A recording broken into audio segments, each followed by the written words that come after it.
17వ అధ్యాయంలో 17వ వచనం నుండి మాట్లాడతాం.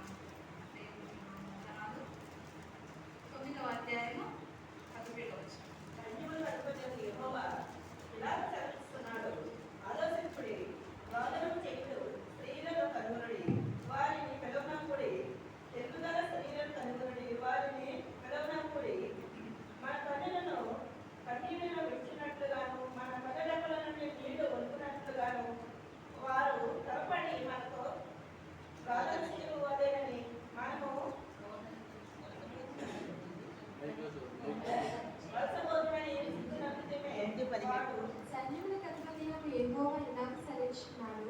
ఆలోచింపుడి, రోదనం చేయి స్త్రీలను కనుగొనుడి, వారిని పిలువనప్పుడి, తెలివిగల స్త్రీలను కనుగొనుడి, వారిని పిలువనప్పుడి.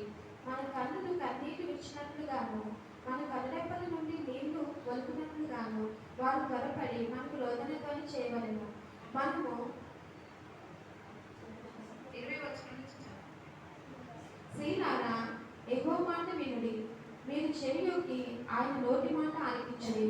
మీ కుమార్తెలకు రోదనం చేయ నేర్పుడి, ఒకరికొకరు అంగలార్పించ నేర్పుడి. వీధులలో పసిపిల్లలు లేకుండాను, రాజమార్గములలో యవనులు లేకుండాను వారు నాశనం చేయటకై వర్ణము మనకి కిటికీలను ఎక్కుచున్నది, మన నగరులలో ప్రవేశించున్నది. యెహోవా వాక్కు ఇదే, నీవు ఈ మాట చెప్పుము, చెర మీద పెట్టబడినట్లు. అయితే ఎవరితో ఎవరు మాట్లాడుతున్నారంటే దేవుడు మీతో మాట్లాడుతున్నాడు. ఎవరి గురించి? స్త్రీల గురించి, యెరూషలేము కుమార్తెల గురించి, హెబ్రీ స్త్రీల గురించి దేవుడు మాట్లాడుతున్నాడు.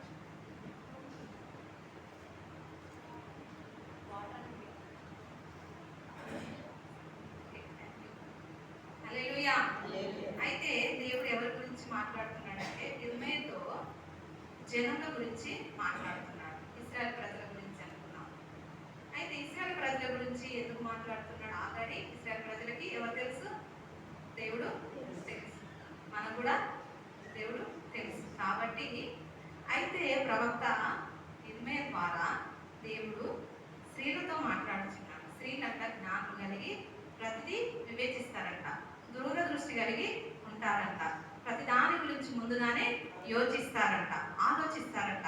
మరి పురుషుడైతే ఆ సమయం వరకే ఆలోచించి అది మర్చిపోయి తన పని తను చేసుకుంటాడంట. అయితే కుటుంబం గురించి జాగ్రత్తగా వెతికేది ఎవరంటే స్త్రీనే. అందుకనే స్త్రీలకి మరి పురుషులు మాట్లాడుకోవచ్చు కదా. కొంతమంది అంటారు సంఘంలో స్త్రీలు మాట్లాడద్దు అని అంటారు. హల్లెలూయా. మరి ఇక్కడ స్త్రీలని ఇర్మీయా ప్రవక్త గారు ఎందుకు చెప్పాడు అది తెలియదు కొంతమందికి. హల్లెలూయా. అయితే ఇక్కడ స్త్రీల గురించి ప్రత్యేకంగా మరి ఇర్మీయా ప్రవక్తతో దేవుడు మాట్లాడుచున్నాడు. ఎందుకంటే పురుషునికి ఎక్కువ దుఃఖము రాదు, దైవజనులకు వస్తుంది, కానీ అందరి పురుషులకు వస్తుందని నేను చెప్పను. అయితే స్త్రీలకి ప్రతి దాని గురించి ప్రార్థన చేయటం, విజ్ఞాపన చేయటం, రోదనము చేయటం, కన్నీళ్ళు విడిచటం, యాచనలు చేయటం, ప్రతిదీ పొందుకునేంత వరకు దేవుని పాదాలు పట్టుకోవడం, మరి ఎక్కడ ఎవరిని అడిగినా ఎవరి వైపు చూసినా ఏం లేదని మరి దేవుని పాదాలు పట్టుకొని గోచాడే వ్యక్తులు ఎవరంటే స్త్రీలు.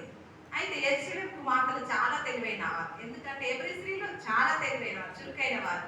ఎందుకంటే మోషేని మరి ఎక్కడ మరి దేవుడు ఆయన ఏర్పరచుకుంటూ మోషేని ఏర్పరచుకున్నప్పుడు అక్కడ ఆ మోషే తర్వాత మోషేతో పుట్టిన వారి పిల్లలందరినీ ఆ మోషే పుట్టిన దినాలలో చంపివేయాలని ఒక ఆజ్ఞ ఇచ్చాడు రాజు. ఎందుకంటే మోషే బ్రతికుంటే ప్రజలు విడిపించబడతారు, అంతేనా? అందుకని ఆ స్థలంలో ఆ ప్రతి ప్రజల్ని, చిన్న బిడ్డల్ని, మగపిల్లల్ని ఎవరిని బ్రతకలేదని చెప్పినప్పుడు ఆ రాజు చెప్పిన ప్రకారము చేస్తున్నారన్నమాట. మంత్రసాలు కూడా పంపించి చేయాలన్నారు. కానీ వీళ్ళు ఏం చేస్తున్నారంటే మంత్రసాలు రాకముందే కానీ పిల్లల్ని దాచిపెట్టేస్తున్నారు. అలాగా అంత తెలివైన వారని ఇక్కడ ఇర్మీయాతో దేవుడు మరి రోదనం చేయి స్త్రీలను కనుగొనడని దేవుడు సెలవిస్తున్నాడు.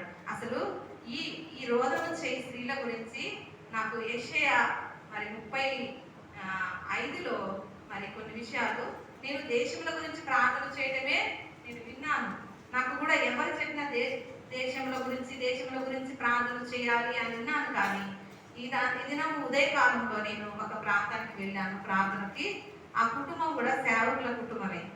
మరి వాళ్ళ స్థితి ఎలా ఉందో నాకు తెలియదు, కానీ దేవుడు ఏం చెప్తుండంటే, ఆ రాష్ట్రములారా నా యొద్దకు వచ్చి వినుడి అని చెప్తుంది. హల్లెలూయా. ఉన్నదా? 34 యెషయా.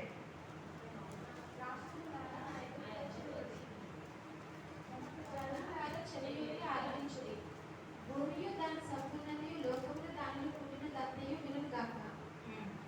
చదువు. యెహోవా కోపము సమస్త జనముల మీదికి వచ్చుచున్నది. వారి సర్వ సైన్యముల మీద ఆయన క్రోధము వచ్చుచున్నది. ఆయన వారిని శపించి వరకు అప్పగించును. వారిలో చంపబడిన వారు బయట వేయబడతారు. వారి శవములు కంపు కొట్టును. వారి రక్తము వలె కొండలు కరిగిపోవును. ఆకాశ సైన్యమంతయు